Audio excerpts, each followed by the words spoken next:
Hello guys, कैसे हो? सबके हाल वैसे मेरे हिसाब से मस्त होंगे, लेकिन मुझे माफ करना, इस बार यहाँ पर जो हमारा एपिसोड था वो वेबकैम के साथ में नहीं आ पाया। बात कुछ ऐसी है कि आज थोड़ा लेट हो गए थे, तो उस चक्कर में मैं उसको रिकॉर्ड नहीं कर पाया था। इसी वजह से मुझे लगता है कि वो जो फेस एक्सप्रेसेस वाली वीडियो है वो आज नहीं आ पाएगी, लेकिन कल मैं वो वीडियो जरूर डाल दूंगा। और इसके अलावा आज ये एक ही एपिसोड आ पाएगा। मैंने यहाँ पर इस एपिसोड को भी थोड़ा जल्दी में किया है, तो शायद आपको थोड़ा सा अटपटा सा लगे, लेकिन फिर भी मैं अपनी पूरी कोशिश करूंगा इस एपिसोड को पूरी तरह से सुधारने की। चलिए फिर बिना किसी तरीके शुरू करते हैं। और इसके अलावा आप लोगों का बहुत बहुत शुक्रिया कि आप लोगों ने मुझे परेशान नहीं किया। मैंने शायद लास्ट टाइम में बोल दिया था कि मैं शायद कहीं जा सकता हूँ, तो भाई बिल्कुल शुक्रिया कि आप लोगों ने मेरी बात समझी। चलिए फिर बिना किसी तरीके शुरू करते हैं आज के हमारे एपिसोड को। एपिसोड की शुरुआत होती है, वहाँ जो विपिन था वो अरविंद के बारे में पढ़कर बौखला सा गया था। उसे ये समझ नहीं आ रहा था कि ऐसा बंदा आखिरकार कैसे खुले आम इधर उधर घूम सकता था, क्योंकि ऐसी पृष्ठभूमि वाले बंदे को कुछ और नहीं एक राक्षस ही कहेंगे। इसी वजह से वो कहता है ये बंदा इतना सब कुछ कर चुका है, तो आखिरकार वो कैसे इधर उधर खुलेआम घूम रहा है? क्या कोई उसे कुछ कहता नहीं है? विपिन जोया से पूछता है, तो जोया ने उसकी वो बात सुनते हुए उससे कहा, वो बात कुछ ऐसी है कि यहाँ पर जो शाही परिवार है वो भी उसे ऐसे घूमने नहीं देना चाहता था, वो भी उसे पकड़ना चाहते हैं। लेकिन बात कुछ ऐसी है कि जो अरविंद है वो बहुत ज्यादा तेज है। जब भी वो कोई गुनाह करता है तो उसके साथ में ही वो यहाँ पर उस गुनाह को पूरी तरह से खत्म कर देता है और वहाँ पीछे कोई भी सबूत नहीं बचता है। इसके अलावा हमेशा से यहाँ पर उसके पीछे एक न एक बंदा रहता था, ताकि यहाँ पर उसके सारे गुनाहों को वो अपने सर पर ले ले और उसके साथ में सब कुछ सुखद हो जाए। जो जोया थी वो बहुत ज्यादा सीरियस थी और सीरियस टोन में उससे कहती है, लेकिन उसके साथ में यहाँ पर वो थोड़ी देर रुकती है और कहती है, लेकिन इसके पीछे एक और कारण भी है। तो उसके साथ में विपिन कहता है, कारण? वो कौन सा कारण है, कौन सी वजह है जिसकी वजह से उसे ऐसे रोका गया है? तो उसके साथ में ही वो कहती है, क्या वजह? तुम्हें उस वजह के बारे में बिल्कुल भी नहीं पता है? तुम इतना ज्यादा अनजान होने की कोशिश कैसे कर सकते हो राज? क्या तुम्हें नहीं पता? तो विपिन अपना सर हिला देता है। तो उसकी बात सुनने के साथ में ही जोया मुस्कुराती है और कहती है, बात कुछ ऐसी है, जिस बंदे के साथ में तुम यहाँ पर अभी को-होल मास्टर बनने की दौड़ के अंदर हो, रमन, वो उसी का भाई है।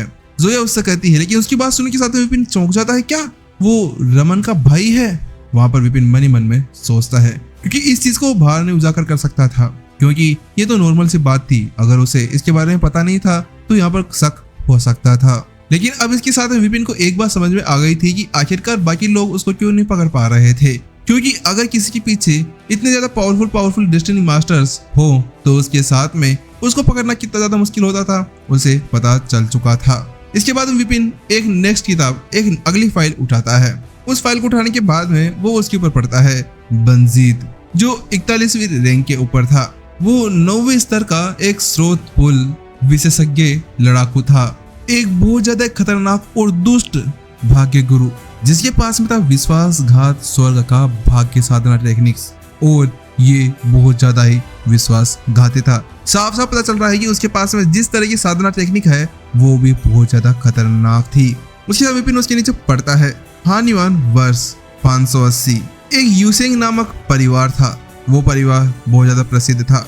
उसके मुखिया ने यहाँ पर बंजीत की शादी करवाई, लेकिन बंजीत ने वहाँ शादी तो कर ली, लेकिन कुछ समय बाद में उसने उस पूरे परिवार को खत्म कर डाला और धोखाधड़ी करते हुए उस परिवार को वहीं पर ही पूरी तरह से उनका वजूद मिटा दिया था। वर्ष 587 परीक्षण के दौरान उसने अपने साथियों के लोकेशंस को रिपोर्ट कर दिया था, जिसकी वजह से यहाँ पर बहुत सारे बिस्टों ने मिलकर उसके कई सारे साथियों को मार डाला। वर्ष 588 ये सबसे बड़ा गुनाह था उसका, उसने अपने ही गुरु को जीवित दफना दिया था। जैसे विपिन इस चीज को पढ़ता है तो उसके साथ में उसकी आंखें फटी की फटी रह जाती है कि कैसे यहाँ पर एक स्टूडेंट अपने टीचर को दफना सकता था, वो भी जिंदा।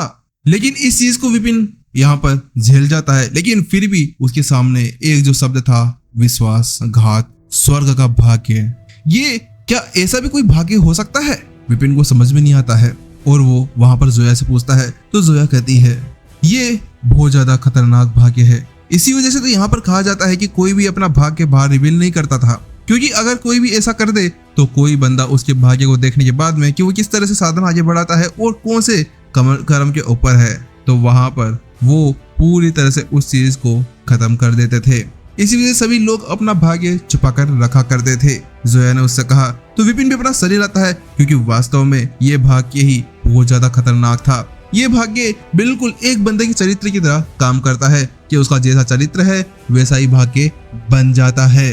जोया ने उसे आगे समझाया जितना ज्यादा यहाँ पर वो धोखाधड़ी करेगा उतना उतना उसका भाग्य बढ़ता जाएगा और उसकी ताकत उतनी ही ज्यादा बढ़ती जाएगी। विपिन उसकी बात चुपचाप सुनते जा रहा था, क्योंकि उसका भाग्य था ही कोई इतना खतरनाक जिसकी वजह से यहाँ पर कुछ भी सहना सुनना बिल्कुल अलग था। कोई बंदा अगर उसके पास में फंस जाता है तो साफ साफ था कि उसको आगे आने वाले फ्यूचर के अंदर विश्वासघात ही मिलने वाला था। तो उसके साथ में विपिन सोचता है क्या इसके पीछे भी कोई है, तो उसके साथ वो कहती है नहीं इसके पीछे कोई नहीं है, लेकिन ये यहाँ नहीं है। वो वहां से चला गया। अब तक किसी को वो नहीं मिला है। वो हमेशा अपने भेष को बदल बदल कर काम किया करता है। उसके बाद में विपिन आगे की तरफ बढ़ता है। इस बार उसके सामने एक और बंदा आता है जिसका भाग्य था किसी की ड्रीम के अंदर जाकर उनके ड्रीम्स के साथ में खिलवाड़ करना। उसके नीचे विपिन पढ़ता है कि ये वो बंदा है जो यहाँ पर किसी भी महिला के सपनों के अंदर जाकर उनके साथ में वो सारी काम करता है, लेकिन वो ड्रीम्स वहाँ पर उन महिलाओं को याद रहता है और वास्तव में वो चीज उनके लिए एक डरावने सपने से कम नहीं होती थी। विपिन यहाँ पर इसको पढ़ते हुए अपने दिमाग में सोचने लगता है क्या ऐसा भी कोई भाग्य होता है, कोई बंदा ऐसा भी कुछ कर सकता है। विपिन को समझ में नहीं आता, क्योंकि वास्तव में ये चीज कोई नॉर्मल नहीं थी। आखिरकार कोई बंदा कैसे किसी के ड्रीम के अंदर जाकर ऐसा कुछ कर सकता था। तो उसके साथ में विपिन कहता है लेकिन इसका इनाम इतना ज्यादा क्यों है, क्या वास्तव में ये इतना ज्यादा खतरनाक हो सकता है। तो उसके साथ जोया कहती है हाँ बिल्कुल, उस कमीने की इतनी हिम्मत थी वो यहाँ पर महिलाओं के साथ में ऐसा कुछ करे। बात कुछ ऐसी कि अगर वो किसी के साथ में ऐसा कोई काम करता है, उसके साथ में वो सारी चीजें करता है, तो उसके बाद में वो जो महिलाएं थी वो हमेशा उसके अंदर फंसी रहती थी। वो हमेशा उस चीज को झेलती थी। उनका जो माइंड था वो उसके अंदर लगता तक नहीं था। इसके चलते हुए वो लोग कोई काम नहीं करती थी। वो लोग ये चाहती थी कि यहाँ पर वो उन्हें मार डाले। वास्तव में ये सारी जो महिलाएं हैं ये सभी उसको मार डालना चाहती थी। तो विपिन कहता है लेकिन वो मरा क्यों नहीं। तो उसके बाद वो कहती है बात कुछ ऐसी कि ये भी अपने भेष को बदल बदल कर अलग अलग जाता है और उसको पकड़ना बहुत ज्यादा मुश्किल है। वास्तव में ये बंदा की तरह कमीना है भाई, किसी के सपने के अंदर जाकर उसके साथ वो सब कुछ करना आप लोग ये समझ सकते हो कि किसी को टॉर्चर करने से कम नहीं है। लेकिन वही विपिन जोया को देखता है तो उससे पूछता है तुम इतने ज्यादा गुस्सा क्यों हो, क्या तुम्हारे साथ में भी। तो जोया कहती है उस कमीने ने मेरे साथ में भी ऐसा सब कुछ करने की कोशिश की थी, लेकिन मैं उससे बच गई। तो विपिन भी अपना शरीर लाता है क्योंकि उसे जोया के ऊपर विश्वास था। जोया पहले से ही एक बहुत ज्यादा पावरफुल औरत थी या फिर लड़की थी जिसके साथ में शायद ऐसा कुछ करना बहुत ज्यादा मुश्किल था और विपिन समझ भी सकता था।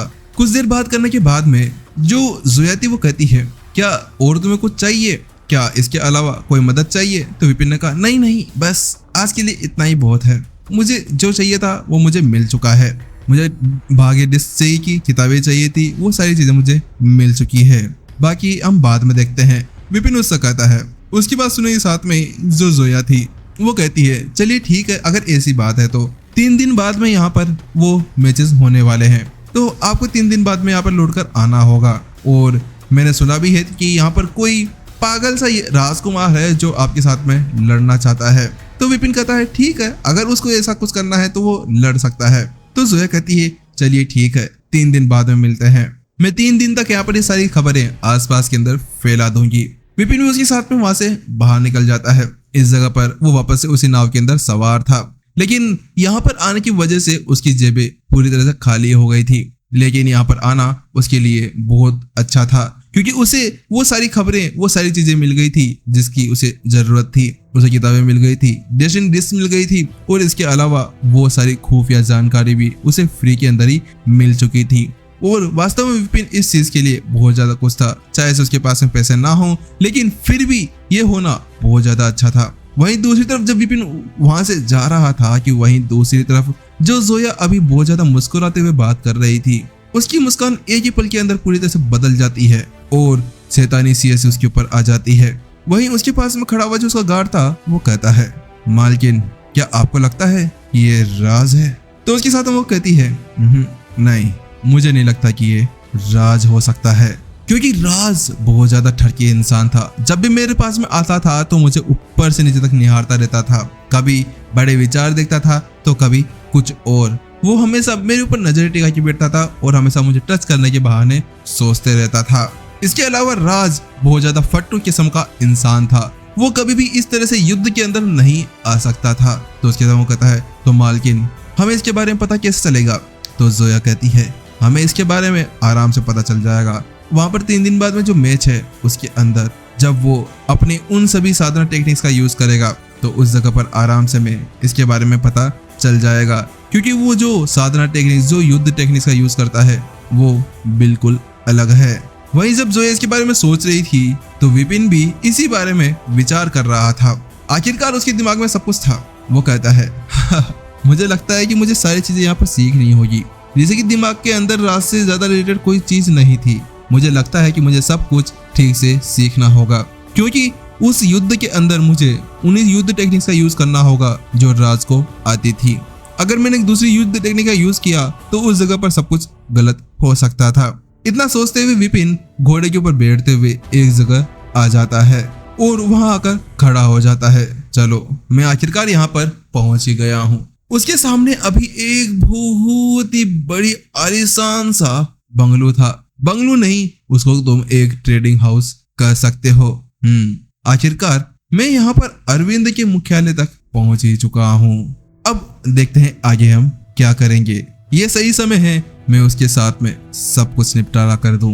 विपिन वहां पर अपने घोड़े से उतरता है और दृढ़ निश्चय होते हुए उस इमारत की ओर बढ़ता है।